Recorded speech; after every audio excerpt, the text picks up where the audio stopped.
Hey there, it's great to see you. Today we're going to discuss a crucial topic, 6 practices with money that are keeping you in debt. But don't worry, we'll give you some tips on how to fix them. Bad money habit number 1, not saving enough. Warren Buffett, one of the wealthiest men in the world, is a big believer in saving. He once said, "Do not save what remains after spending, spend what remains after saving." In other words, make saving a priority, then use what's left over to spend on what you want. But how can you start saving more? One way is to set up automatic transfers between your checking and savings accounts. That way you won't even have to think about it. The money will go into savings before you spend it.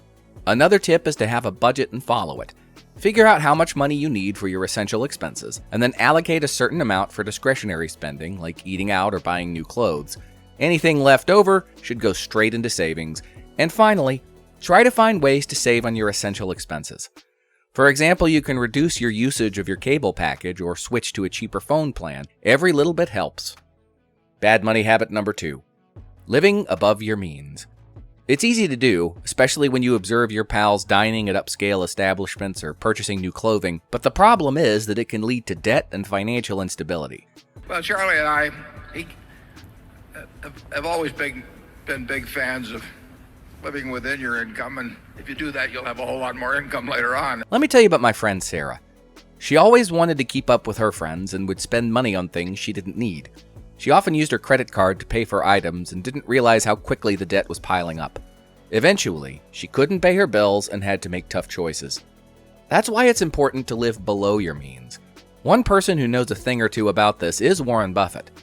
Despite having one of the highest incomes on earth, he still lives in the same house he bought in 1958 and drives a modest car. He once said, "If you buy things you don't need, soon you will have to sell things you need." So how can you start living on a tight budget? By monitoring your spending, you can know where your money is going. Then you can start making cuts where necessary. For example, maybe you can cut back on eating out or cancel subscriptions you don't use. Another tip is to focus on experiences rather than material possessions. Instead of buying a new outfit every week, why not plan a fun weekend getaway with friends? It'll be more memorable and won't leave you with clothes you don't need. Bad money habit number 3, not investing wisely. It's easy to think that investing is only for the rich or the experts, but the truth is that anyone can do it, and it's crucial for building wealth over time. Let me tell you about my friend John.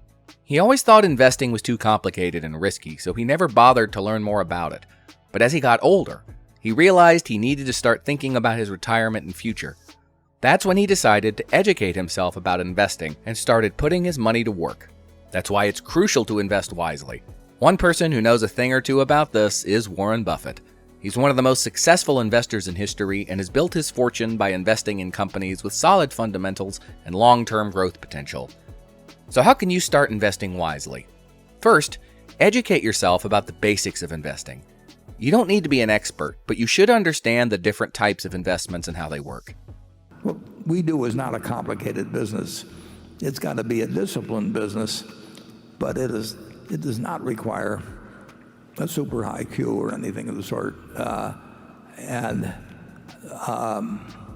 There are a few fundamentals that are incredibly important, and you do have to understand accounting, and it helps to get out and talk to consumers and start thinking like a consumer in many ways in certain industries and all of that. But it just doesn't require advanced learning. Another tip is to start small and be patient. You don't need to invest lots of cash right away. You shouldn't expect to get rich overnight. Investing is a long-term game, and you need to be willing to ride out the ups and downs of the market. And finally, consider working with a financial advisor or a robo-advisor. They can help you create a personalized investment plan based on your goals and risk tolerance. They can also help you stay disciplined and avoid making emotional decisions. Bad money habit number 4, not having a budget. It's easy to think that budgeting is too restrictive or time-consuming, but the truth is that it's crucial for accomplishing your monetary objectives and managing your money. So how can you start creating a budget? First, track your expenses for a month or two to see where your money is. Then create a budget that includes your income, expenditures, and saving goals. Be realistic about your expenses and find areas where you can cut back. Another tip is to automate your savings. Set up automatic transfers from your checking account to your savings or investment accounts. It will help you save money without even thinking about it. And finally, be flexible with your budget. Life happens, and unexpected expenses can pop up. Don't be too hard on yourself if you go over budget for 1 month. Just adjust your budget and keep moving forward. Bad money habit number 5, not paying off debt. It's easy to think that debt is just a part of life, but the truth is, it can be dangerous and hold you back from reaching your financial objectives. Let me tell you about my friend Alex. He had numerous credit card balances and would pay the minimum amount due each month. He thought it was okay because he could buy the things he wanted, but one day he became aware that he was spending more interest than he was on his actual debt. He knew he had to make a change. You can start thinking a lot differently when you got to X, but when you get to 10X or 100X or 1,000X, it just doesn't make any possible difference. Charlie, the frugality basically has helped Berkshire. That's why it's crucial to pay off your debt. One person who knows a thing or two about this is Warren Buffett. He's one of the most successful investors in history and has built his fortune by avoiding debt and living within his means. Buffett once says, "If you buy things you do not need, soon you will have to sell things that you need." It means that you should only spend money on necessary things and avoid taking on debt you can't afford. So how can you start paying off your debt? First, make a list of all your debts and their interest rates. Then prioritize paying off the debt with the highest interest rate first, while making minimum payments on your other debts. It will help you save money on interest in the long run. Another tip is to reduce unnecessary expenses that put money towards your debt. It could mean eating out less, canceling subscriptions you don't use, or finding ways to save on your monthly bills. Bad money habit number 6, impulsive spending. It's easy to get caught up in the moment and buy things we don't need, but the truth is that it can be dangerous and hold you back from reaching your financial objectives. Let me tell you about my friend Sarah. She once loved shopping and buying clothes and accessories she didn't need. She thought it was okay because she could always return them if she changed her mind. But one day she realized she had spent thousands of dollars on things she never wore. That's why it's important to avoid impulsive spending. One person who knows a thing or two about this is Warren Buffett. He's one of the most successful investors in history and has built his fortune by avoiding unnecessary purchases and living within his means. Buffett once said, "If you buy things you don't need, you'll soon be selling things you do." If there's anything that money could buy, there are things money can't buy, but if there's anything money could buy that I wanted, I'd do it this afternoon. I wouldn't have any problem with that at all. I do not think that standard of living equates with cost of living beyond a certain point. I mean, up to a certain point, there's no question that it does. I mean, in terms of having good housing, good health service, good food, everything. But good transportation.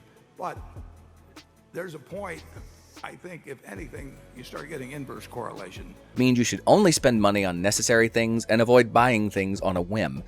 So how can you start avoiding impulsive spending? First, create a budget and stick to it. It will help you track your expenses and avoid overspending.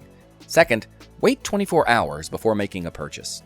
Another tip is to unsubscribe from marketing emails and unfollow social media accounts that promote unnecessary spending. It will help you to avoid temptation and stay focused on your financial goals. We talked about some pretty bad money habits in this video. Remember those 6?